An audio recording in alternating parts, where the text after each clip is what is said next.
Good day, YouTube, and welcome to another episode of the Albino Rhino Beer Review. You have the Rhino on his lonesome. Sorry. Just happens every once in a while. Anyway, I have a beer that was given to me by Joe, Average Joe. Thank you very much, Joe. Super excited for this. I believe this is my very first beer from these guys. I think it's my very first beer from this state as well. This is Terrapin's Monster Beer Tour. This is their WNB, or their Wake and Bake. Here we go. So there you go. There's your Wake and Bake. Your Wake and Bake is an Imperial Coffee Oatmeal Stout. 8.1% alcohol. What's it say over here? Two Athens, Georgia companies, Terrapin and Jittery Joe's, have teamed up to create a unique blend of coffee used to produce this robust and flavorful beer. So, when it comes to a morning beverage, why not beer? Really, why not beer? Why not beer? I like beer as a morning beverage. It's morning right now. It's 5 a.m. I'm having a beer. Because it's 5 a.m. This is a 2012 vintage. I don't know when these come out. It's an Imperial Stout. It should still be good. Plus, I trust Joe actually does stuff properly. By stuff, I mean store his beer. Not out in the sun in a box in his on his black car driveway. None of that sort of storing. So we got our glass. Oh, there's a little bit of water in there. 1 second. It's just water. See? Water. Okay. We're ready. Oh,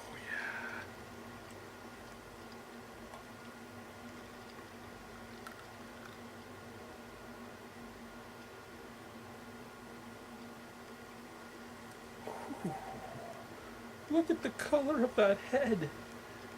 Oh, oh joy. Oh, joy, that looks beautiful. Okay, so, holding it up to the fluorescence. Black as black can be. Just as black as a Guinness or any other really thick black stout. No red coming through at all on the fluorescent lights. Even in the very bottom where it's just a very small sliver. Nice head, mocha colored head. Looks beautiful. The head is very small bubbles, very, very coarse. Very nice looking beer. A little bit of carbonation hugging. You might be able to see it there. Just a little bit of carbonation bubbles hugging the side of the glass. They're not really moving either, so looks great. Visual appeal, A-OK in my books.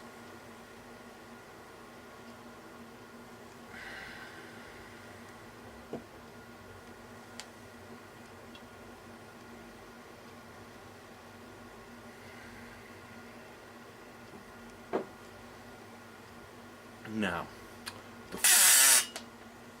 excuse me, it was just a creaky chair. The first thing to keep in mind here is I'm not a huge coffee fan. I'm really not. I drink coffee. When I first started drinking coffee, I had to drink it triple. I'd get a small triple. I moved myself down to black. I drink only black coffee now, but I might drink one coffee every 2 or 3 months, really. I'm not a coffee fan. It's not that I don't dislike coffee. I did hate coffee. It's not that I dislike it anymore. It's just I don't care for it. I made myself drink it as just it. I don't want to do any adjuncts to my coffee. I want to drink it as just the coffee. And I don't care for the taste of it, so I just don't drink it all that much. Now, I'm prefacing this with that because this smells very much like coffee. It's what you want. It's an Imperial Coffee Oatmeal Stout, so it is smelling the way it should. Though, in all honesty, I think there's only been one coffee stout I've really disliked, and it is one of the best known coffee stouts out there, one of the most sought after, one of the highest ranked ones, and it was De Ciel's Péché Mortel. The first time I had it, I hated it. Years later, I tried it again, so I've reviewed it twice. The second time I reviewed it, I still didn't like it. I could drink it, but I still didn't like it. It was too much coffee in my face. This smell reminds me of the Péché Mortel, actually. Very nice. I don't know how Jittery Joe's does it. I don't know where their beans come from. I don't know if they grow them themselves, but smells like a very nice coffee blend. I mean, it could be a horrible coffee blend. I don't know. I just make it and serve it at work and at other jobs I've worked. Smells good. It does. It smells like coffee though. Little.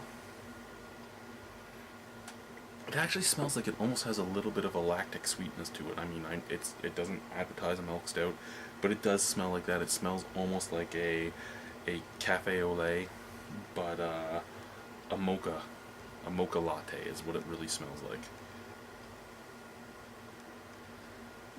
Let's just get into it. Cheers. Coffee, sweetness. That's about it on the nose.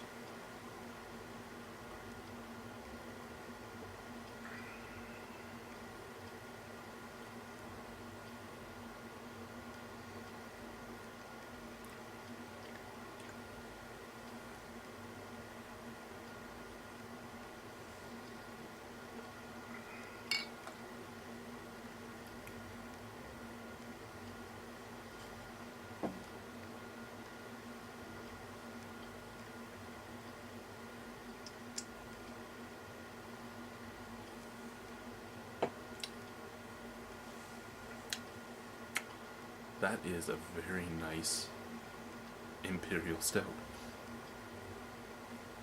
The oatmeal makes it coat your mouth. It gives it a bigger body, which it probably needed because, I mean, even with oatmeal in it, it doesn't have much of a body. I mean, I'd say about a medium body, and as an imperial coffee oatmeal stout, I would have expected a full body, take over your mouth type of beer. Not quite what you're getting, but hey, that just means you can drink more of them. So yeah, like a medium body, the oatmeal lets it take over every orifice of your mouth, but it also slicks it off your tongue a lot faster too. I mean, it makes it slide over, it makes the flavor go everywhere, but it also helps the flavor go away because the oatmeal is taking away some of the bite. Lots of coffee flavor. Nice, dark roasted black coffee. Little bit of sweetness coming out, but it's a chocolate sweetness. I said I smelled lactic. It actually tastes like chocolate. Nice chocolate taste. Let's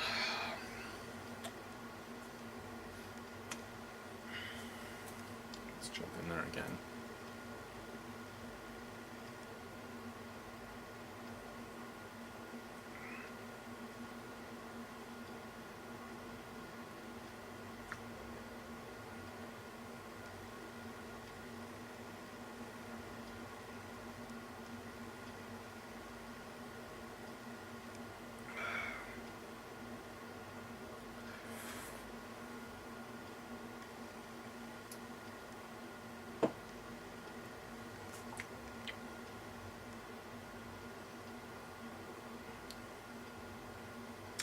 This comes off so nicely. You get a mixture. Some sips are coming out nice and bitter, and some sips are coming off very sweet. Every sip seems to be slightly different. Lots of coffee flavor, not overly bitter though. It's being cut by the oatmeal and it's being cut by the chocolate. It's being cut by the roastiness of the malts. Your bitterness is more coming from black coffee and roasted malts than anything else. There's really no well, there's a little bit of an alcohol burn, but it's a chest burn now. So now as it's getting down into your stomach, that's perfectly normal. At 8% alcohol.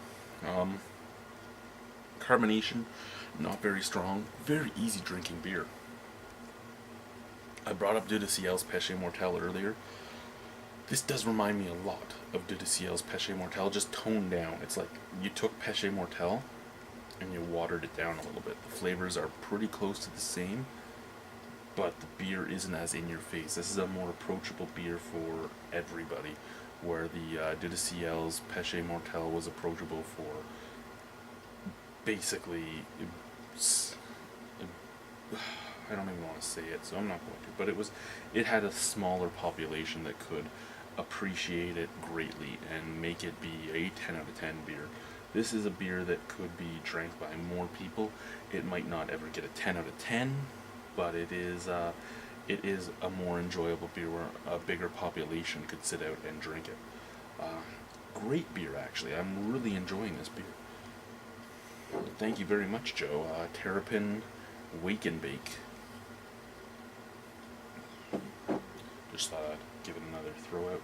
I don't know how long this has gone. I apologize. I do stumble and do banter with myself when I'm alone. That's the reason I don't do these alone. So I've only recorded 3 alone. If you don't like them, tell me. I'll stop recording them. It doesn't bother me. It doesn't. Okay, it might a little bit. But yeah, as I said, a lot like Péché Mortel's De Ciel, but more approachable. A lot of the same flavors, but not as in your face. I personally would give this an 8. I actually really do enjoy it. I would buy it again. I have absolutely no problem with this. An 8's coming from a guy that is not a huge beer drinker. Well, not a huge beer drinker, not a huge coffee drinker. But it has all those coffee flavors. I think the oatmeal just helps rinse it away and make it not as in your face. The oatmeal is helping dumb down the coffee flavors. I really enjoy it. I do. If you guys are stout fans, get yourself some Terrapin Wake and Bake. If you guys are coffee fans, same thing. Get yourself some Terrapin Wake and Bake. You in the States should have no problem finding it. Us in Canada, we'll have to cross the border to get it. But it is worth buying at least 1 bottle to try. Very nice beer. Very nice beer. Almost like a coffee oatmeal cookie. If you could imagine one of those. Now I kind of want an oatmeal cookie. I haven't had an oatmeal cookie in probably like 20 years. I think I'm going to go bake some oatmeal cookies. Fuck you, Joe. Thank you, you two. Fuck you, Joe.